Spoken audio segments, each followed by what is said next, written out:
Gracias por su compañía y por ese compromiso que ustedes tienen siempre los domingos a las 8 de la noche. 14 años de Noche Sin Tregua, la política con P mayúscula, y usted siempre acompañándonos para estar enterados de lo que pasa en el acontecer nacional e internacional.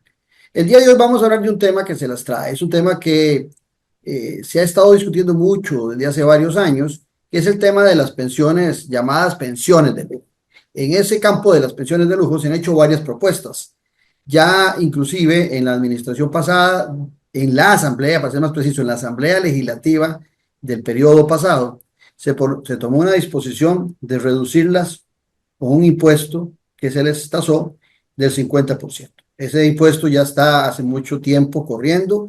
Esas pensiones que superaban los 2.200.000 ya están tasadas con un impuesto.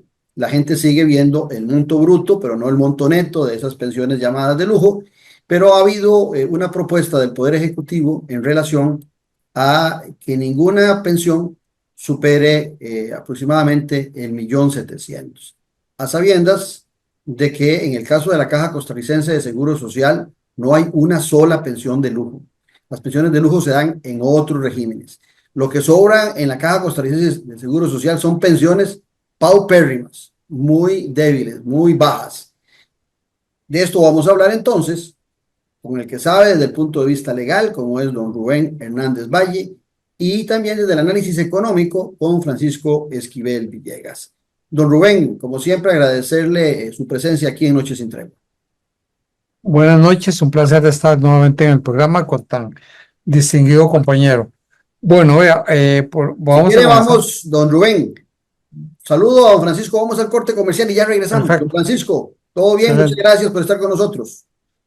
Muy bien, encantado de estar aquí de nuevo para aportar un poquito de información sobre este tema tan traído y con poca información normalmente. Entonces la gente a veces le falta conocer un poco más de detalles para tener un criterio más apropiado.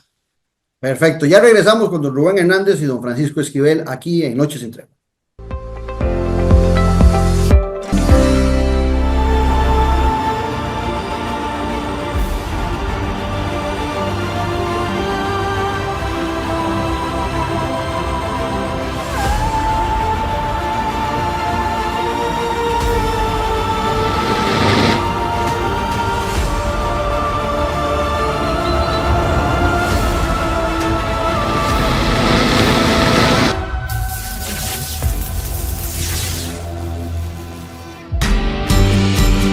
A la venta, el nuevo libro del politólogo Claudio Alpizar Otoya, Gobernabilidad y Gobernanza, Fuentes del Desarrollo Democrático de la Nación.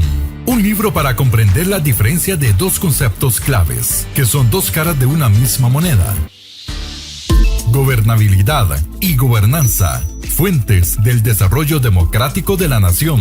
A la venta en las librerías de la Universidad de Costa Rica y en librerías internacional. También lo puede buscar y adquirir en Amazon. Café y Palabras, porque la política sí importa. Con el politólogo Claudio Alpizar Otoya. Sintonícenos en nuestro canal de YouTube, al que puede suscribirse gratuitamente. Un buen ciudadano siempre está informado porque comprende que la política sí importa. Café y Palabras.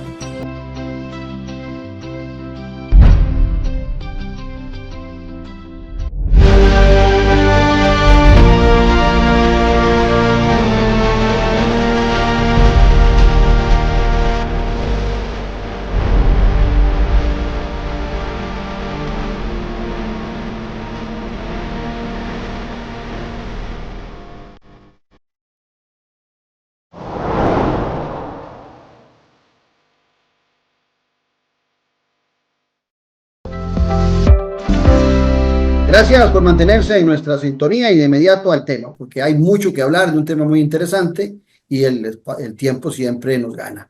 Don Rubén Hernández, desde el punto de vista legal, usted ha dicho que el proyecto presentado por el Poder Ejecutivo no solamente está mal redactado, sino que es inviable. Cuéntenos a los costarricenses, usted como conocedor no solo de las leyes, sino del derecho constitucional, ¿por qué es inviable desde el punto de vista legal este proyecto? Bueno, primero debo hacer una aclaración y es que yo estoy de acuerdo con que se eliminen las pensiones de lujo. A mí me parece que es un abuso Creo que los y que tres no estamos debieron haber existido. Ese es de un punto. acuerdo.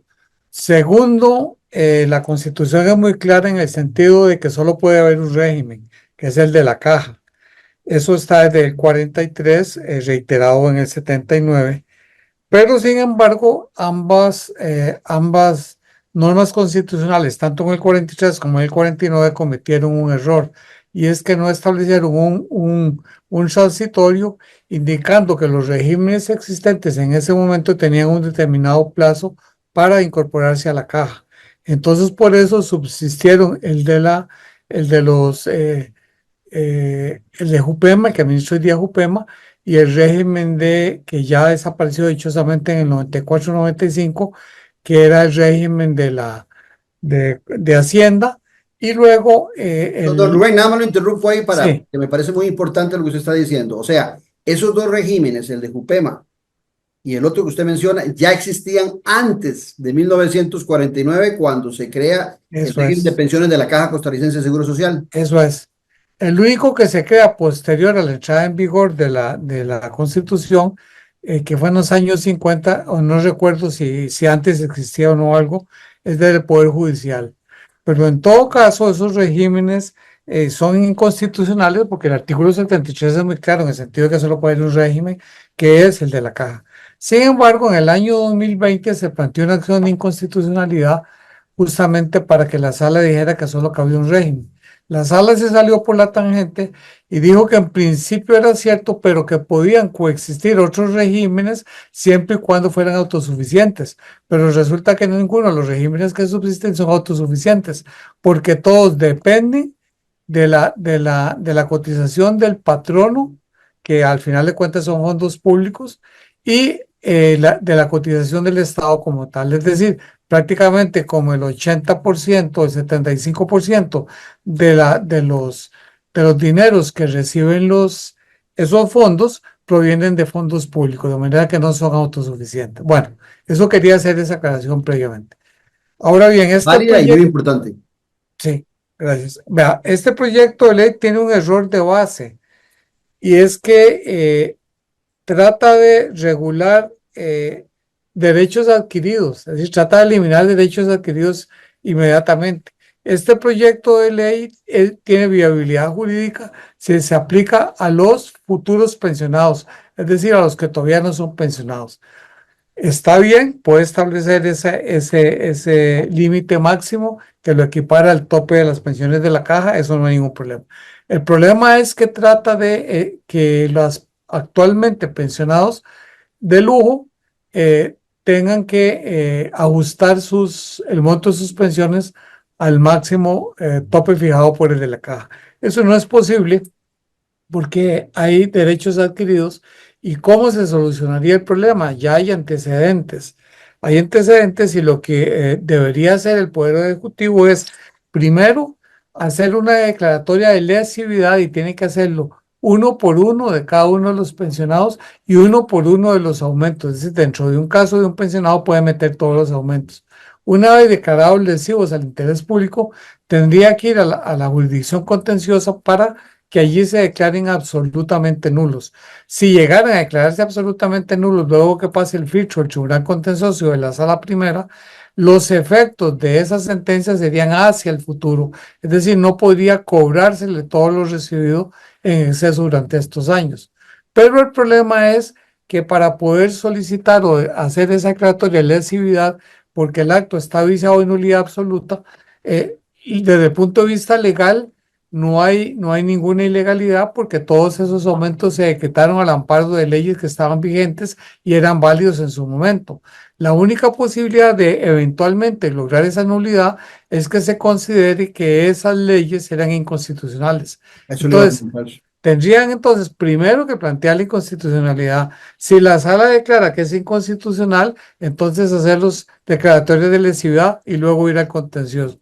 Eso no les va a tardar menos de 6 años. Y nunca se ha hecho esa consulta ante la Sala Constitucional. Le pregunto porque ya es un tema viejo, el tema de las pensiones de lujo. Nadie ha hecho, ningún ciudadano ha hecho esa consulta en anteriores procesos de apelación ante el Tribunal Supremo, perdón, ante la Sala Constitucional del hecho de las pensiones de lujo? Nunca. No, o sea, nunca se ha cuestionado el tema de que esos regímenes, bueno, se hizo en la inconstitucionalidad del 20, pero como todo el sistema, pero específicamente nunca se ha impugnado el hecho de que los aumentos son inconstitucionales. Podría eventualmente alguien decir que son inconstitucionales porque viola el principio de igualdad de la ley, que son el principio de proporcionalidad, etcétera.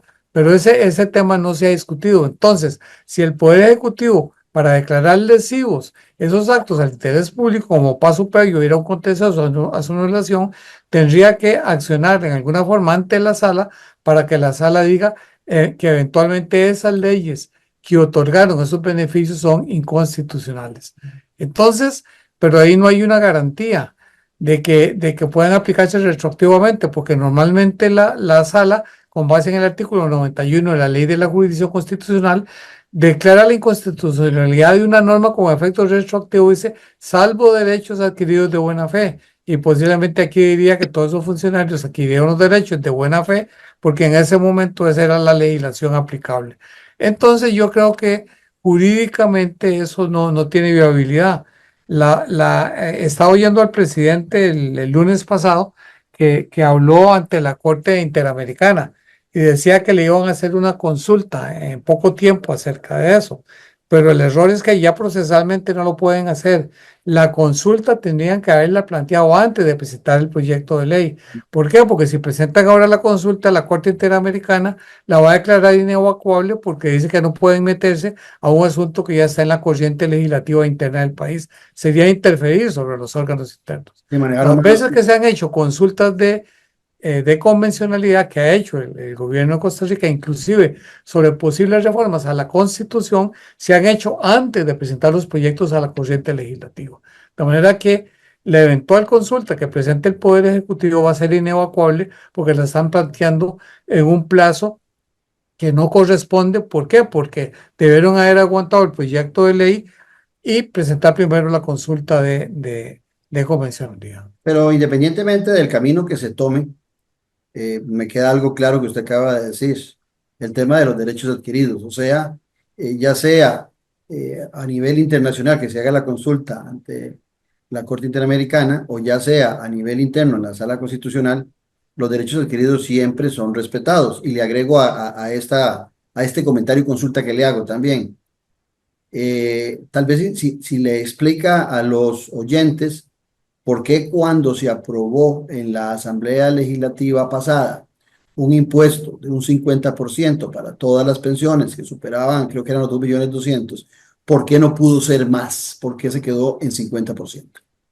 Eso porque hay un convenio de la OIT, no recuerdo el número en este momento, que establece que dice que las pensiones se le pueden hacer rebajo a las pensiones por cualquier concepto. Ahí entraría impuesto de renta, contribuciones especiales como las que se establecieron en el gobierno anterior, pero que el monto total de estas deducciones no puede superar el 50% del salario bruto, perdón, de la pensión bruta. Entonces, hasta ahí pudo llegar el poder. Entonces, hoy día, prácticamente todos los pensionados de lujo están recibiendo el 50% del monto nominal que les fue asignado originalmente. Entonces se dice, bueno, yo conozco el caso de una señora que tiene, creo que es la pensión más alta, una señora de apellido López, porque ella tiene la pensión de ella como profesora universitaria y el marido que al fallecer le pasó a ella. Creo que son 14.200.000 colones. Ahora recibe 7.100.000 colones, excepto en diciembre que sí el aguinaldo sí se entrega entero, ahí sí recibe los 14.200.000, pero en realidad esa pensión de 14 millones se convirtió en 7.200.000, y entonces las pensiones de 10 millones se convirtieron en pensiones de 5, las de 5 en 2.5 y así sucesivamente.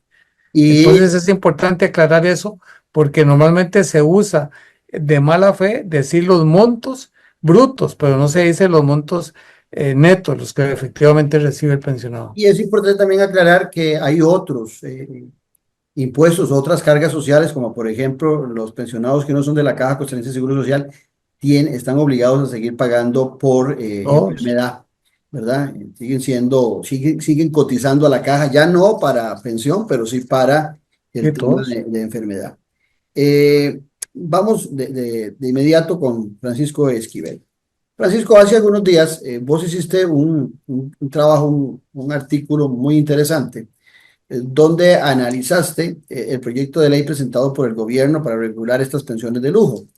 Pero en tu conclusión, y puedes explicarnos con detalle, en tu conclusión, vos decís que no, en el caso de las pensiones del Magisterio Nacional, donde están la mayoría de las pensiones muy elevadas, no es factible, o sea, no va a ser factible disminuir las pensiones.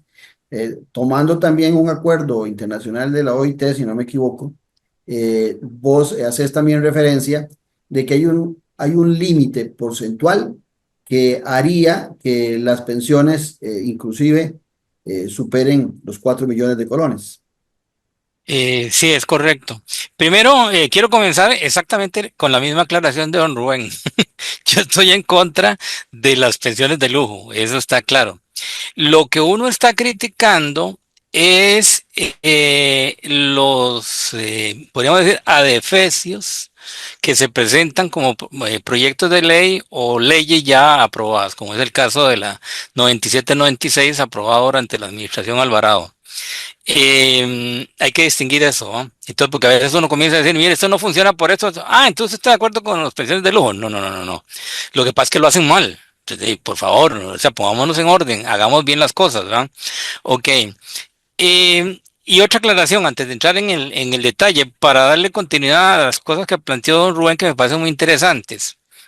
Si uno comienza a ver el detalle una por una, y yo tengo algunas bases de datos, digamos, de las pensiones, eh, es interesante notar que si uno diría, ¿cuántas pensiones muy altas, por poner algo, 7 millones o algo así, brutas, ¿va?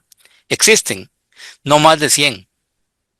Y si le consideramos las deducciones, esas pensiones significarían una erogación para el fisco, digamos, de unos, que estimé yo hace unos días, unos 6.000 millones de colones al año.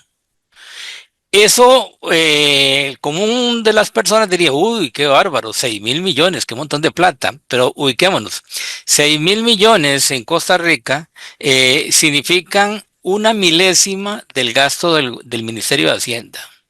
O sea, eh, tenemos, Es mucha plata en mi bolsa, pero muy poca en el Estado. sí, y es importante por lo siguiente, porque incluso la misma sala cuarta ha tomado decisiones, por ejemplo, acá está rechazando en los últimos meses sistemáticamente una serie de recursos de amparo y otros de inconstitucionalidad contra la ley 9796, aprobada hace 5 años. Y uno de los argumentos que da es no podemos aprobar que se otorguen beneficios que vayan contra la estabilidad fiscal, lo cual es falso. Y se lo hemos retirado. Yo personalmente he estado en audiencias y lo he reiterado ahí frente a los magistrados. Esto no tiene impacto fiscal y como decía mi abuela, les entra por un oído y les sale por el otro, ¿ah? Porque ya no sé de qué manera lo vamos a explicar, vea. Eso no justifica las pensiones de lujo. Lo que tenemos que hacer es corregirlas, veamos, por razones éticas, morales, etcétera, ¿ah? No justo, digamos Porque que haya. hay mucha gente, Fran, te interrumpo ahí, hay mucha gente, y te interrumpo porque es importante aclarar lo que dice.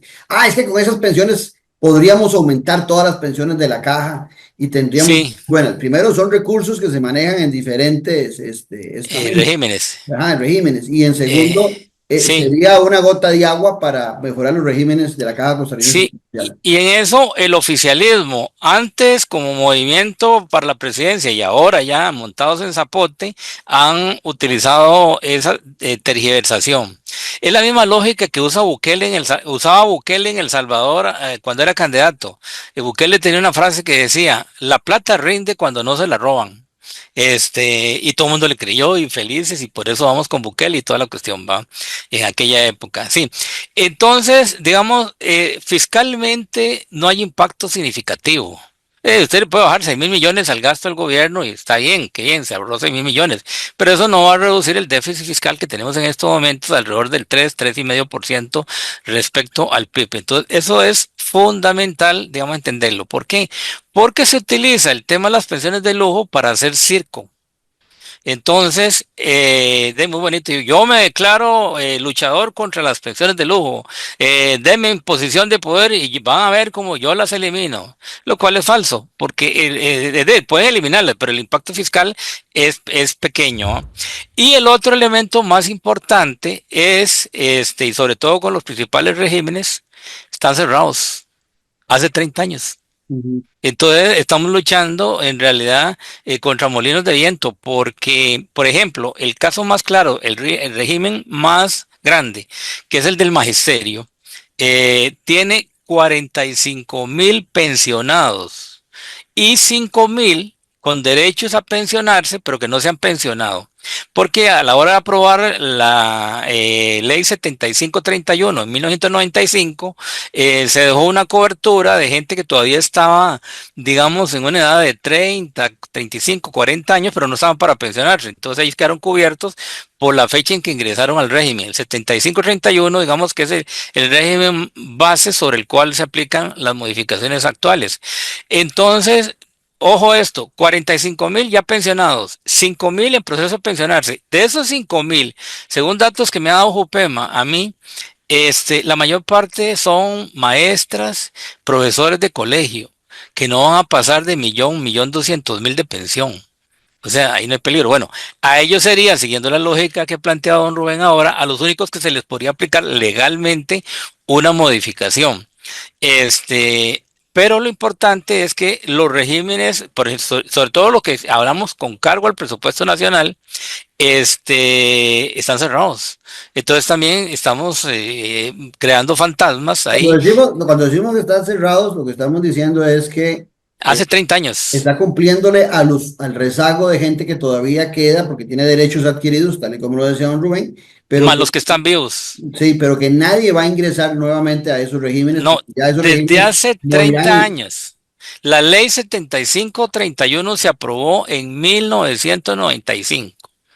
Los maestros recordarán, porque lo dicen, la vapuleada que nos dieron en Avenida Segunda cuando protestamos por esta ley. En el gobierno de José María Figueres. Sí, Bueno, no quería decirlo, no vamos a hacer, digamos, enredos políticos, pero sí fue en ese momento, ¿no?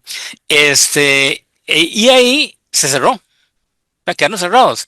Claro, queda ese rezago. Recuerdo que mucha gente que iba a continuar tenía que pagar más por cotización y entonces muchos decidieron pasarse a la caja y no seguir en el viejo régimen del magisterio para no pagar más. Efectivamente. Y ahí entonces hago una pequeña precisión a lo que estabas mencionando. En la ley 7531, hace 30 años, se estableció un régimen de cotización adicional. Primero, se establece una cotización pareja para todos los que están activos, más los pensionados, del 16% sobre el monto del salario o la pensión, según sea el caso. Eso es lo que se conoce como el famoso artículo 70. Y se agrega un artículo 71 que establece una tabla progresiva de un impuesto solidario que comienza desde el 35% y puede llegar hasta el 75% del monto, dependiendo de los tramos, digamos, de la pensión, ¿verdad? No es que a toda la pensión se le va a cobrar 75, sino que comienza de 2 a 3, cobramos 35, de 3 a 4, cobramos 45, y ahí va creciendo. Para mí, en este momento, frente al caos que existe, es lo mejor. Porque varias veces me han preguntado en presentaciones, ¿y qué harías vos? Derogo la 97, si quisiera, digamos, con seriedad la Asamblea Legislativa actuar, derogo la 97-96, derogo el cuento del 50% aunque yo sé que es acuerdo de la Sala Constitucional, el 50% no es de la pensión, es de la totalidad de las deducciones, ¿va?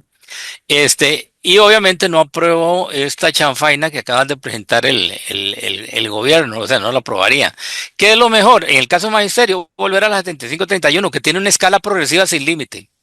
Lo que pasó con la ley 97-96 y lo reforzó el fallo de la Sala Cuarta es que le pone un límite de 50% a la cotización y ahí aparece lo que mencionaba don Rubén ahora, una pensión de, digamos, 8 millones quedan 4, una de 10 quedan 5, etcétera. Ahora, a vos que sos el economista de nosotros tres, en la caja los montos se reducen de pensión, se aumenta las cotizaciones, se aumenta la edad por un problema de solvencia, de falta de recursos en la Caja Costarricense de Seguro Social. En el caso del Magisterio Nacional, recuerdo haber entrevistado a su actual director en este mismo programa y él nos daba los datos de que el régimen del Magisterio Nacional es autosostenible por 100 años a la fecha, lo cual no podemos decir de la Caja Costarricense de Seguro Social. ¿Cuál es tu comentario al respecto? Bueno, la 7531, bueno, hay que hacer un pequeño antecedente que es fundamental y normalmente la gente no lo conoce. El régimen actual, digamos, modificó el que ya venía antes del magisterio en 1958. Ahí se estableció, digamos, el régimen como tal que tenemos ahora. Incluso todas las leyes que han modificado se refieren a la 2248, creo que es la de 58. Ahí se estableció, acorde con el 73 de la Constitución, el concepto de la cotización tripartita. Trabajador, Estado y patrono y Estado. ¿Ok? En el 58. ¿Qué pasó en el 58 en adelante? Estamos hablando del régimen del magisterio. El gobierno nunca aportó ni ha aportado un solo colón. Así como lo oyen, ni un solo colón en casi Claro. 70 años de existencia. Pero- Los únicos que comenzaron a cotizar en el 58 y como por 12, 14 años eran los docentes, ¿va? Viene ahí quiero unir esto que estás diciendo con lo que decía don Rubén antes. El régimen de pensión del magisterio existe antes que el régimen de la Caja Costarricense de Seguro Social. Sí, Pero, sí. pero me estás diciendo que del 58 a la fecha el Estado no ha aportado nada, pero sí hubo una época del 49 al 58 donde aportó algo el Estado a esas pensiones del magisterio. Sí, pero lo que pasa es que el régimen del 58 estableció una organización diferente, creó el régimen de Jupema, como lo conocemos ahora, y a partir de ese momento se hizo el de la vista gorda, no aportó absolutamente nada, lo único que aportaban eran los docentes. Entonces, ¿qué pasaba? ¿Qué pasó? Se fue acumulando un fondo pequeño, ¿ah? En los 70s, a propósito de la creación de las nuevas universidades en esa época, la UNA, el TEC, etcétera, al gobierno se le planteó cómo hacemos para financiarlo. Y hubo ahí un presidente, su expresidente, digamos, que dijo, muy típico de su forma de ser, para resolver los problemas, facilito, tomemos el fondo de Jupema prestado para financiar inicialmente lo que hoy conocemos como el FES. ¿Ah? Y en 1 o 2 años lo devolvemos. Estamos hablando de inicios de los 70s. 50 años han pasado. Hablando del gobierno de don Pepe Figueres. Sí, bueno, tampoco quería más el No, nombre, a mí sí pero me gusta ubicar las cosas en tiempo. bueno, sí. Han pasado Cogieron los 50, dineros de Jupema para financiar el FES. sí. Sí, ahorita, en 2 años se los devolvemos. Llevamos 50 años esperando. Nada. Entonces, ¿qué es lo que pasó? Esto es muy importante, sobre todo porque uno oye voces populistas, tergiversadoras en la Asamblea Legislativa, ¿ah? Que dicen, qué horror que haya que coger fondos del Estado para pagar las pensiones del magisterio. Muy sencillo, si no hay fondo. O sea, obviamente si no hay fondo hay que tomar de la caja única todos los meses, más un poquitito que se deriva de estas cotizaciones que hemos mencionado para pagar las pensiones, pero no hay un fondo. Y menos va a haber un fondo si hace 30 años lo cerramos. Un sistema de pensiones. Se cerró, quedando el Estado debiéndole al sistema de Jupema millones. Sí, y además al cerrarlo hace 30 años ya no entra más gente, entonces no cotizan.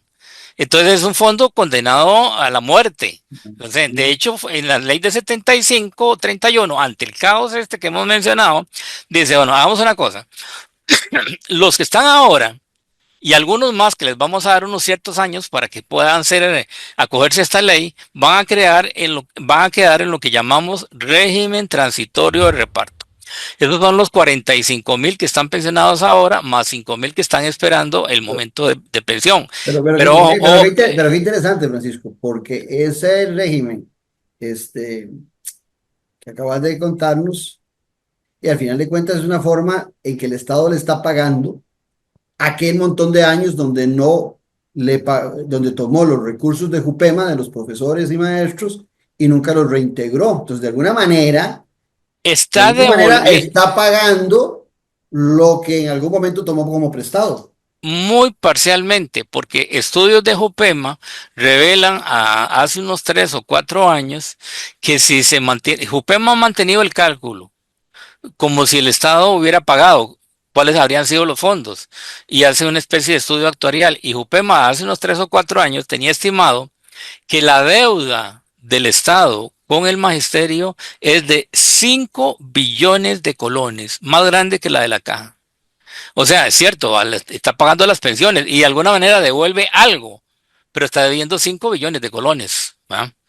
Yo tengo una propuesta técnica que la hemos planteado en varios lados, que es proponerle, claro, uno le dice esto a Hacienda, inmediatamente de tal infarto, pero yo tengo una propuesta técnica para que el Estado vaya devolviendo a paguitos en 5 años o 6 años ese fondo.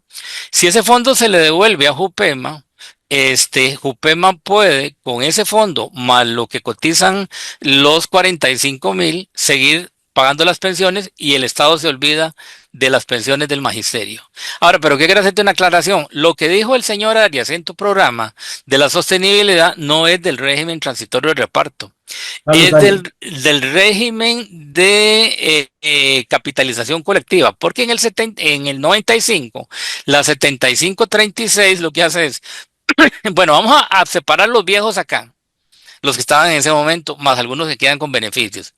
Y los nuevos, a partir de ese momento, hace 30 años, pasan a un régimen de capitalización colectiva, que es el que existe hoy, más fuerte, más poderoso. Hay 100.000 afiliados en este momento al régimen de capitalización colectiva y es el régimen más solvente del país. Creo que con una reserva actuarial alrededor de los 4 billones de colones.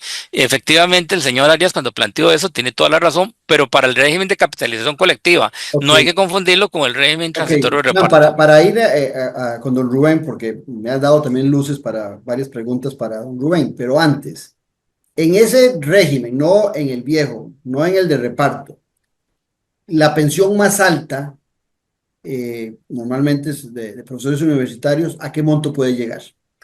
Creo que si acaso a 2 millones, si acaso a 2 millones, porque la mayor parte son del Ministerio de Educación, o sea, de primaria y secundaria, y no, los sueldos no llegan a tanto. Entonces, los profesores universitarios ya no están teniendo esas pensiones de lujo que se llaman popularmente.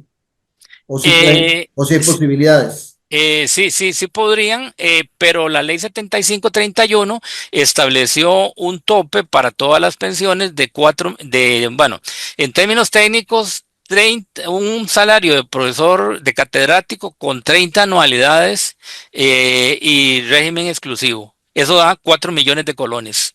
O sea, las pensiones, esa es otra parte de las mentiras que se han dicho. Eso es terrible que se asignen pensiones de 8 y 10 millones, falso. La 7531 estableció un tope, 4 millones de colones, solo que la gente vuelve a ver por otro lado para no decir la verdad. Okay. Entonces, ese es el punto. Ahorita volvemos al cálculo que vos hiciste, pero voy con don Rubén. Sí. Tú me diste muchas luces, como decía antes. Don Rubén, bien lo decía ahora Francisco.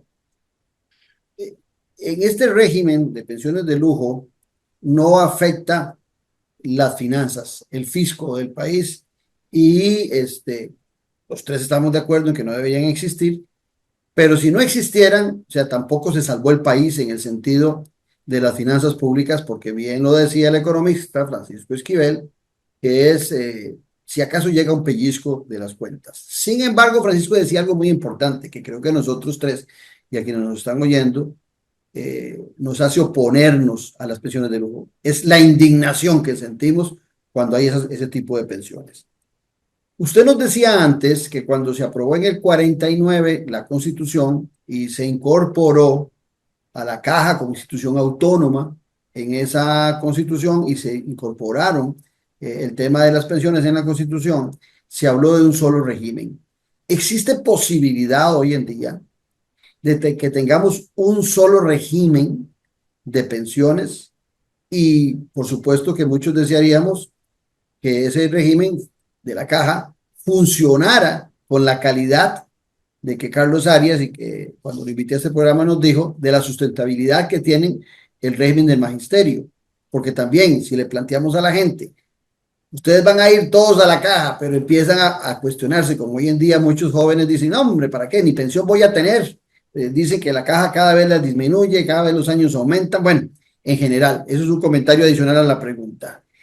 Ante esa indignación existe la posibilidad de un proyecto de ley donde se establezca no solamente la inconstitucionalidad de los demás regímenes, de acuerdo a lo que dice la Caja, de lo que dice la Constitución Política, existe esa posibilidad también de presentar un solo régimen para evitar todos estos problemas. No, para mí jurídicamente sí cabría porque la Constitución lo dice. Sin embargo, muy difícil que la sala cambie de criterio, porque vea que ahí en ese caso la sala es juez y parte. Y en realidad yo creo que la sala falló en la forma que lo hizo porque en el fondo estaban defendiendo su sistema. Su sistema. Que hay una buena cantidad de magistrados que tienen pensiones de lujo. Sí, claro, porque se pensionaron antes de que la ley orgánica del Poder Judicial vino a establecer un tope de 2.400.000. Ese es el tope que establece la ley orgánica del magisterio. Perdón, del Poder Judicial. Pero de 2.400.000. ¿Cuánto era la del magisterio? 2.200.000, Francisco. El tope de la 7531 es 4 millones. 4 millones, ok. El Poder Judicial, perdón, el Poder Judicial es 2.600.000, perdón, ya. 2.600.000, ok. No, siga, don Rubén, en la interrupción que le hice. Entonces, vea que no es jurídicamente posible porque chocaría contra la sala, chocaría con la jurisprudencia de la sala y la sala la ratificaría y diría que son posibles que existan otros regímenes mientras sean autofinanciables, y entonces posiblemente alegarían que en el caso ahora del régimen de Jupema es autofinanciable porque me pareciera que sí lo es desde el punto de vista actuarial. No, y de lo que nos acaba de explicar Francisco, sí, en el sentido de la deuda. Entonces, pero en el caso de la Corte es un sistema totalmente diferente y sí depende, totalmente, depende mucho de los recursos del Estado. Es totalmente deficitario. Inclusive vean que los trabajadores de la Caja, del Poder Judicial pagan como 14 o 15%. Eso es lo que contribuyen. Mientras tanto que los trabajadores de la Caja pagan que 5.50 por ahí. Hay una diferencia enorme. Inclusive este proyecto de ley es uno de los defectos que contiene, que le baja la pensión y los equipara a todos los, digamos, ya, entre comillas, pensionados de lujo al tope de la Caja, pero no les baja la cotización. Entonces se produce una desigualdad ahí terrible. Es decir, van a ganar como máximo ese monto, pero van a seguir cotizando como 2 o 3 veces más que los trabajadores de la Caja.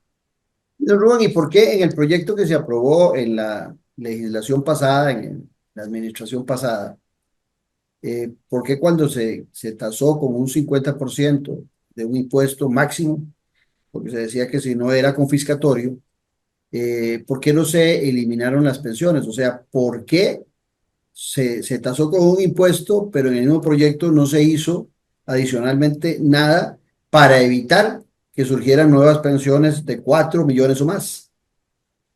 Bueno, ya es una opción política. Ahí lo único que podían haber hecho es decir que los que se pensionaran a partir de la entrada en vigor de la ley se les aplicaba el tope de la Caja. Ok, pero entonces...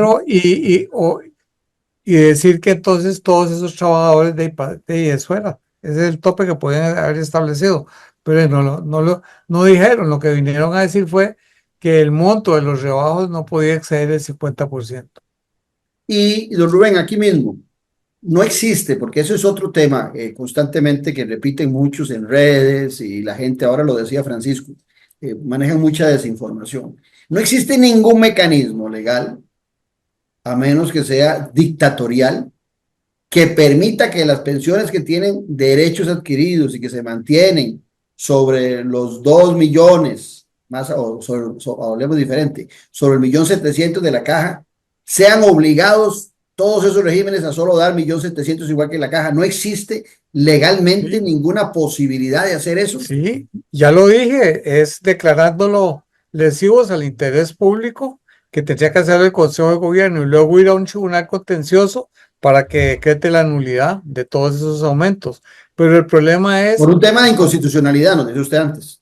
sí, por legalidad es muy difícil porque las leyes de eran, esos derechos se adquirieron al amparo de leyes que eran válidas y vigentes en ese momento.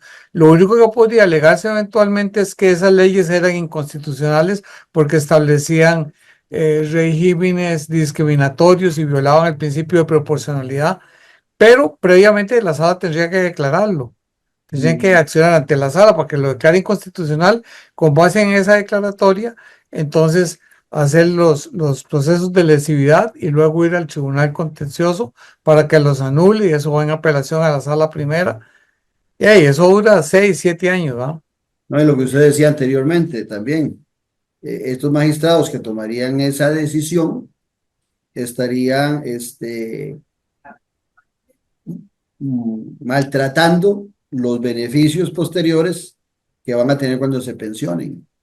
Ellos mismos estarían pasando una guillotina y en ocasiones no existe esa grandeza en muchos de tomar ese tipo de decisiones. Claudio, Ajá. para complementarlo, don Rubén, sí hay un método ya en la parte económica para, digamos que, recortar sustancialmente esas pensiones altas. Que sería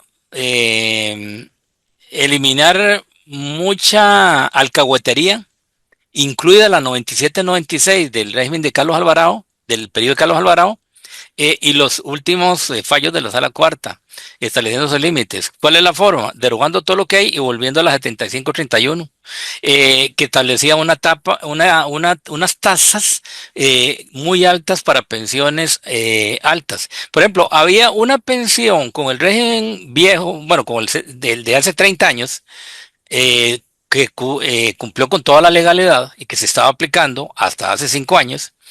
Pensiones muy altas de 10, 11, 12 millones quedaban en 4 millones y medio. No solo el 1.700.000, ¿verdad?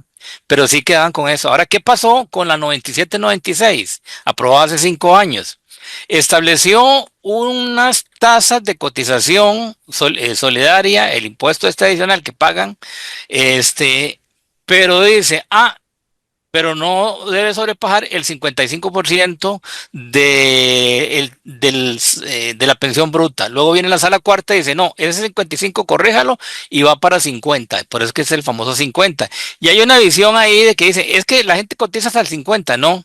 Hay gente que cotiza menos incluso, porque depende del monto, podría ser que la suma de las cotizaciones no llegue al 50%. Pero entonces lo que quiero aclarar para seguir la línea de don Rubén es que económicamente sí se puede hacer, tiene que haber voluntad política. Ahora, ¿por qué no hay voluntad política?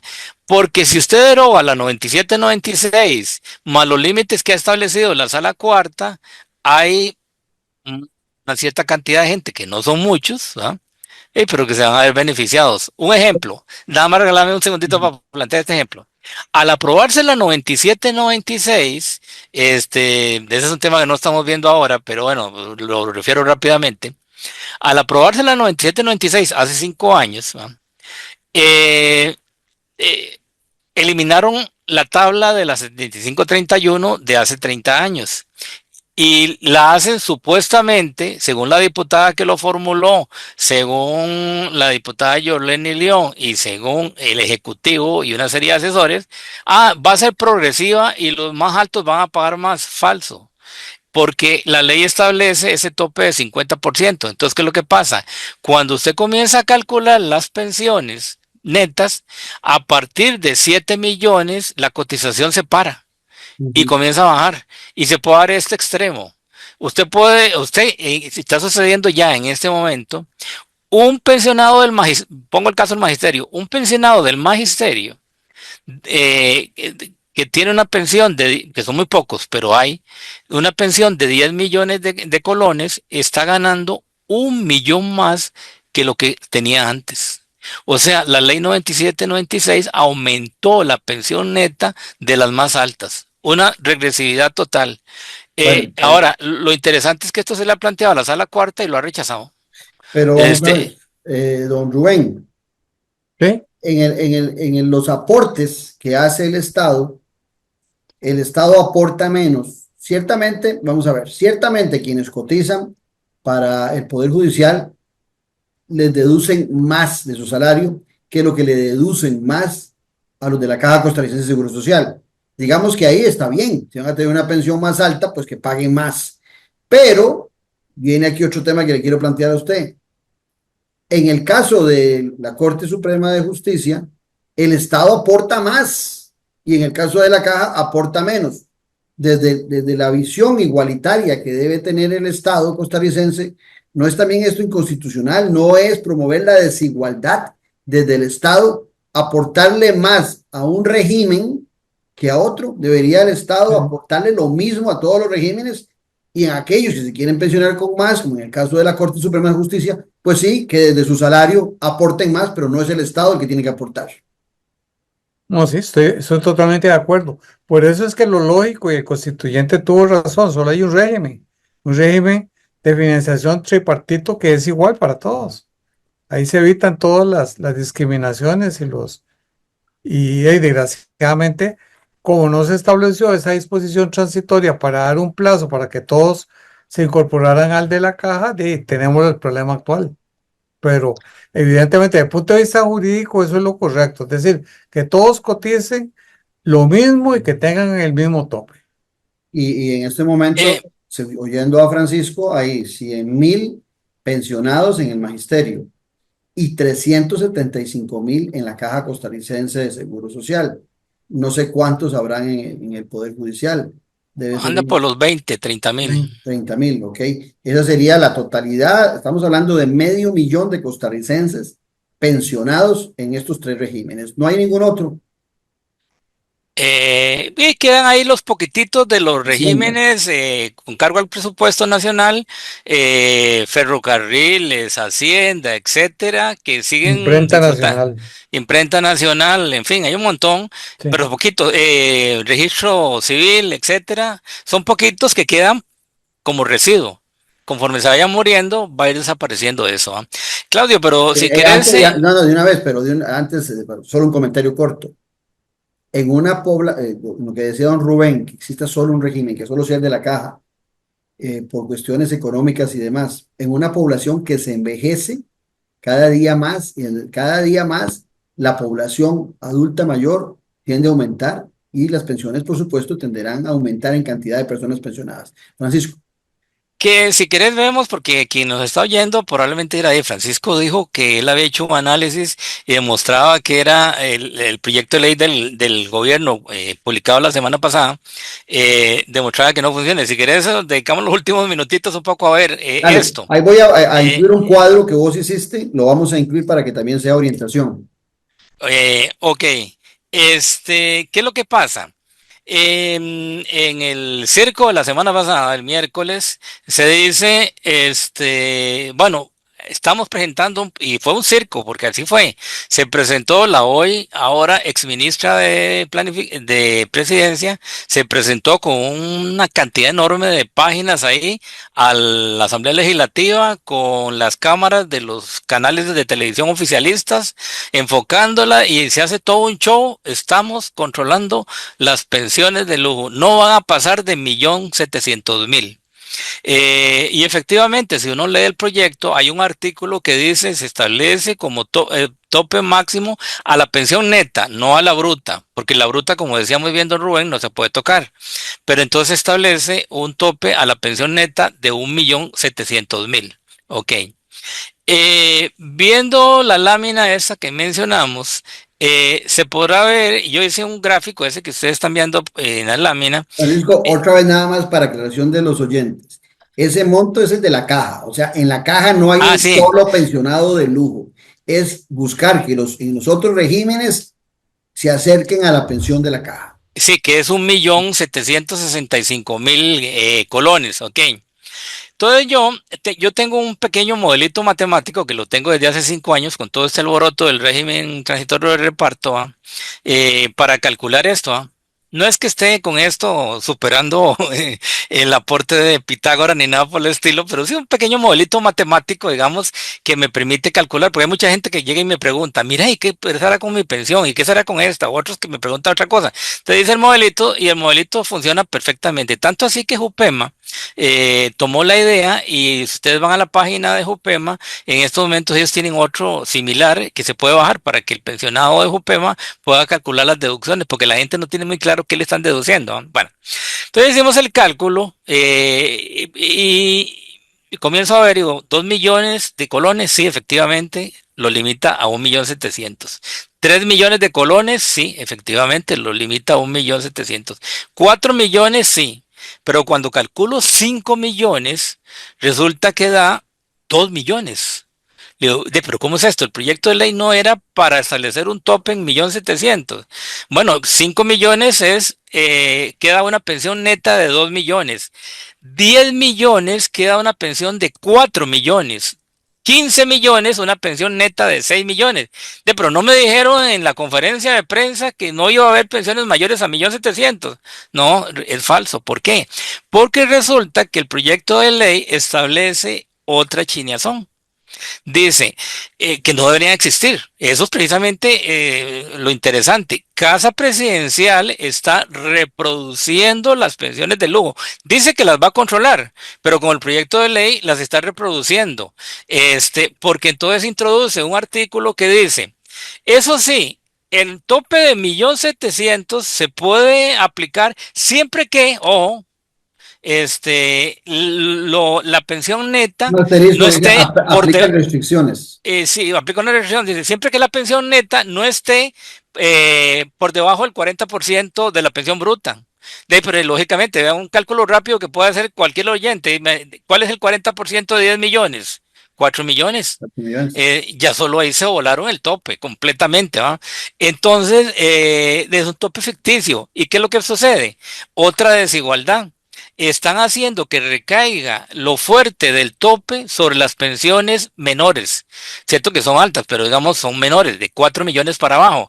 De 5 millones para arriba las protege y las reproduce. 2 millones, 4 millones, 6 millones. Entonces es falso lo que dijo el circo. O sea, no están estableciendo un tope de 1.700.000 para todos. Para unos sí, las pensiones más bajas, pero las más altas no. Y esto tiene que ver un poco con lo que decía don Rubén. Esto viene desde que la Sala Cuarta estableció el límite del 50% de deducciones, es pues y parte, ¿va? Ellos mismos establecen un poco el freno para que no les vayan a recortar mucho las pensiones cuando se pensionen los actuales integrantes del Poder Judicial. Ahora aquí establece este otro, claro, muy interesante. Eso no lo dicen, sino que nada más hacen el show y toda la cuestión y dicen que es 1.700.000, pero entonces es falso. Ahora, conclusión, porque nos quedan pocos minutos. Reitero lo que mencionabas ante la pregunta que le decías a don Rubén. Y la respuesta de don Rubén clarita, es político. Muy sencillo. ¿Quieren arreglar esto? O por lo menos hacer que la gente con pensiones más altas cotice más. Deroguen la ley 97-96 y deroguen todas estas chineazones, una establecida por la Sala Cuarta y otra en este proyecto de ley, y vuelvan, por lo menos en el caso del Magisterio Nacional, a la ley 75-31. Y entonces ahí ustedes van a ver pensiones de 8, 9, 10, 11 millones, pagando 1 millón más de lo que están pagando en este momento. Eso se podría hacer, digamos, perfectamente. Y yo creo que con un poquito de voluntad, tratando de homologar más al régimen de la caja, del IBM, puede haber una discusión nacional un poco más seria de qué debe ser una pensión máxima, incluyendo el IBM. Porque el 1.700.000 está establecido ahí por la crisis financiera que tiene la caja. Pero la pregunta es, un adulto mayor de 70, 75 años, digamos profesional, que durante su vida profesional tenía el ingreso suficiente para comprarse las medicinas, tratamientos médicos, etcétera, al pensionarse podrá mantener esta posibilidad porque él estuvo cotizando sobre un salario muy alto. 1.700.000 es justo desde esa perspectiva, porque lo que está Sí. puesto ahí es simplemente por razón puramente financiera. Esa es una discusión que hay que dar, ¿va? ¿Cuál debe ser el tope? ¿Va? Y voy a adelantar de una vez un criterio, porque una vez un amigo me preguntó, bueno, y vos si tuvieras que poner un tope, ¿qué pondrías el tope? Yo, por lo que he visto en los pensionados del magisterio, los 45.000 universitarios, sobre todo el segmento de los universitarios, yo diría que ese tope debe andar entre 2.200.000, 2.600.000, 2.800.000, un poco más alto, tampoco es que es tan alto, ¿va? Yo he visto gente del magisterio, eh, pensionados que han tenido que suspender tratamientos médicos, que han perdido la casa, que han perdido carro, al Pero, aprobarse la ley 97-96. Fran, pero voy a esto. Aquí no habla ni el abogado ni el economista, el politólogo. En derecho, buscando la solidaridad. Ve que estamos buscando el tope de la pensión. Sí, Y vos estás preocupado porque decís que 2.600.000 es el tope de una pensión. Yo estoy más preocupado por la base de la pensión, no por el tope. Porque hay costarricenses hoy que se han trabajado toda su vida con un salario mínimo de trescientos sí, mil colones, reciben si acaso 200.000 colones. Hay otras pensiones no contributivas de gente que por diferentes motivos nunca contribuyó y que el Estado solidariamente les da 100.000, 80.000, 120.000, que tampoco alcanza. Si no alcanza el caso que estás poniendo vos de esta persona para subsistir con 2 millones, imagínate lo que debe ser para un costarricense sí, no poder sobrevivir con una sí. pensión de 200, a veces menos, y no le hemos puesto tampoco base. Por eso yo me preocupo, he insistido mucho en que este gobierno está muy preocupado por los topes altos, por castigar a los que reciben mucho, pero poco preocupado por los que viven con pensiones miserables, que ahí también tendríamos que analizar muy bien, ahora que don Rubén decía, un solo régimen, el de la caja, bueno, sí, pero que por lo menos asegure un mínimo vital de subsistencia para las personas, porque si vamos a caer en un régimen precarizado, como es la mayoría de las Sí. pensiones de la caja, yo decía, hay 375.000 personas aproximadamente en la caja que la pasan mal con esas pensiones. Entonces volvemos al tema de la indignación que vos decías. La Eh, indignación es porque yo recibo una pensión precaria y aquel otro se sirvió con cucharada grande, no tanto porque se va a solventar el tema fiscal. Y en ese espacio el populismo o los gobernantes populistas aprovechan mucho esa rabia para generar toda esta desinformación que gracias a Dios existen personas como vos, Francisco, y como Rubén, que nos aclaran todo el panorama, desde lo legal y desde lo económico. si me regalas un minuto y ya termino mi Claro. intervención, porque creo que ya se nos está acabando el tiempo. Un minuto nada más para hacer lo siguiente. Sí, totalmente de acuerdo con lo que estás planteando, pero entonces hay que entrarle a las finanzas del IBM. No se van a resolver, porque no va a ser posible aumentando la cuota obrera, ni la cuota patronal, ni la cuota del Estado. ¿No? Tratar de lograr una solución ahí no. Entonces, ¿cuál es mi propuesta? Y ya lo he estado estudiando un poquito actuarialmente. Un impuesto móvil, en otro programa podríamos aclarar qué es, un impuesto móvil del 1% sobre las exportaciones. Eh, y ya mucha gente lo ha dicho, que entonces hay que inyectarle a la caja recursos frescos, no van a entrar del sistema de cuotas, tiene que ser con algo. Totalmente de Ahora, acuerdo. ok, entonces yo propongo Yo un hasta he 1%. hablado de utilizar el oro de crucitas para que vaya todo el régimen de pensiones. Sí, también, pero digamos, el sector exportador no paga nada. Exactamente. Y no estoy hablando solo de zonas francas, estoy hablando en general, el sector exportador, sea zona franca, sea agrícola, etcétera, no paga absolutamente nada. Estoy hablando de lo que se llama un ad valorem, o sea, no es un impuesto sobre la renta, es un impuesto sobre el valor exportado. Usted exporta cajas de piña, chayotes, bananos, también desde luego el equipo Es solidaridad con el sistema que lo está beneficiando para que no pague impuestos. Exactamente, ese es el punto. ¿Va? Y aunque parezca extraño, ¿Cuánto sería eso hoy? con solo 1%, sí, con solo 1%, porque lo que estamos exportando en estos momentos es una barbaridad, casi llega ya a los 20.000 millones de dólares. Si usted le aplica un 1% a partir de ahora, y lo digo móvil, ¿por qué? Porque un estudio actuarial podría demostrar que tal vez en el futuro, para mantener el equilibrio entre pensiones mejores, sobre todo las bajas que vos mencionás, y los ingresos, podría ser que no fuera necesario ni el 1%, sino que solo el 0,8 o el 0,7%. Eso se iría definiendo actuarialmente por el equipo técnico de la Caja. Pero la solución es inyectarle recursos frescos. Y voy a terminar ya otros 30 segundos. ¿Dónde me aclaré de esto? Viendo el sistema noruego. No sé si ustedes saben cómo se financian las pensiones en Noruega. Un impuesto al petróleo. El petróleo y el gas. Claro, nosotros no vamos a poner aquí a decir, tenemos petróleo para financiar las pensiones, ¿verdad? Pero siguiendo metodológicamente la idea de qué es lo que tenemos nosotros, que sea verde y que sea consistente con el futuro de los próximos 30, 40 años. El sector exportador, que en estos momentos no paga nada. De acuerdo, totalmente de acuerdo con esa idea.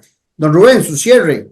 Pensiones, un tope de 2.600.000 en el Poder Judicial, en 1.700.000 en la Caja y en 4 millones en el Magisterio Nacional. Ahora bien, quedar claro, no son los maestros de escuela ni de colegio los que llegan a tener pensiones de 4 millones en el Magisterio Nacional. Para que la gente no confunda, más bien son los maestros y los profesores de escuela y colegio los que tienen congelados sus salarios hace muchos años, cada vez precarizándole más sus ingresos. Don Rubén, su cierre. Sí, no, evidentemente dentro de cada régimen hay unas inequidades. Es decir, evidentemente los favorecidos en el régimen de ¿cómo se llama? El magisterio son los profesores universitarios. Y no solo profesores, sino algunos funcionarios administrativos que devengan salarios exagerados. Y mucho de eso tiene que ver con la existencia de las convenciones colectivas. Ese es el origen de todas esas inequidades. Dichosamente, con la ley de empleo público ahora ya no se pueden celebrar convenciones colectivas en que se establezcan cuestiones salariales. Eso es muy importante y con el salario único, digamos, disparidades salariales se van a eliminar. Pero sí, evidentemente las existentes actualmente, muchas tienen que ver con convenciones colectivas. Entonces, no hay mientras en el problema que yo veo es que son derechos adquiridos, ¿sí? Sí. ¿Y cómo los quita? Es imposible. O sea, no hay que cortarlas para un futuro. Eso es, hay que arreglar hacia el futuro, lo que ya está. Al máximo lo que se pueda hoy con las que existen. Sí. Muchas gracias a don Rubén Hernández Valle y a Francisco Esquivel Villegas por haber colaborado en este programa Noche sin Tregua, pero sobre todo a ustedes por habernos acompañado y los esperamos el próximo domingo en otro capítulo más de La Política con P mayúscula. Hasta tanto, un fuerte abrazo.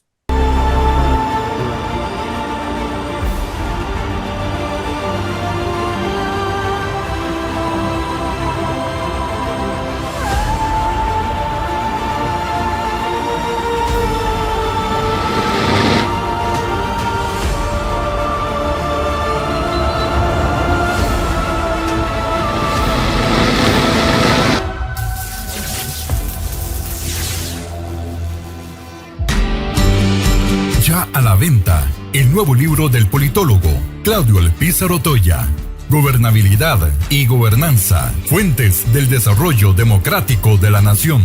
Un libro para comprender la diferencia de dos conceptos claves, que son dos caras de una misma moneda. Gobernabilidad y Gobernanza, Fuentes del Desarrollo Democrático de la Nación. A la venta en las librerías de la Universidad de Costa Rica y en librerías internacional. También lo puede buscar y adquirir en Amazon. Café y Palabras, porque la política sí importa. Con el politólogo Claudio Alpizar Otoya. Sintonícenos en nuestro canal de YouTube, al que puede suscribirse gratuitamente. Un buen ciudadano siempre está informado porque comprende que la política sí importa. Café y Palabras.